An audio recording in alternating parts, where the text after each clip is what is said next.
వారం రోజుల్లో 2 గ్యారంటీల అమలుకు తెలంగాణ సర్కార్ కసరత్తు చేస్తోంది. అధికారంలోకి వచ్చిన 100 రోజుల్లో 6 గ్యారంటీలు అమలు చేస్తామని అసెంబ్లీ ఎన్నికల ముందు కాంగ్రెస్ ప్రకటించింది. అధికారంలోకి వచ్చి 70 రోజులు గడిచింది.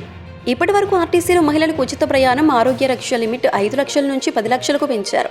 వారం రోజుల్లోనే 500 రూపాయలకే గ్యాస్ సిలిండర్, 200 యూనిట్ల ఉచిత విద్యుత్ అమలు చేస్తామని, ఈ మేరకు అధికారులు ఆదేశాలు ఇస్తామని సీఎం రేవంత్ రెడ్డి ప్రకటించారు. వారం రోజుల్లో తెలంగాణ ఆడబిడ్డల కష్టాలు తీర్చేందుకు 500 రూపాయలకి గ్యాస్ సిలిండర్ అందిస్తామని సీఎం ప్రకటించారు. అదేవిధంగా 200 యూనిట్ల ఉచిత విద్యుత్ అందిస్తామని తెలిపారు. ఇక రైతు భరోసా నిధులు కూడా మార్చి 16లోగా అందరికీ అందిస్తామన్నారు.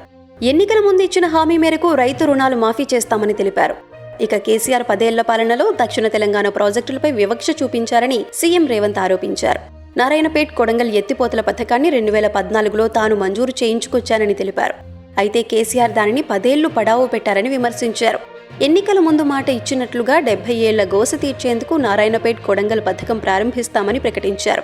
పాలమూరు రంగారెడ్డి ఎత్తిపోతల పథకానికి జాతీయ హోదా ఇస్తామని 2014లో మోదీ హామీ ఇచ్చారని, 10 ఏళ్లలో ఎందుకు ఇవ్వలేదో తెలంగాణ బీజేపీ నేతలు సమాధానం చెప్పాలని డిమాండ్ చేశారు.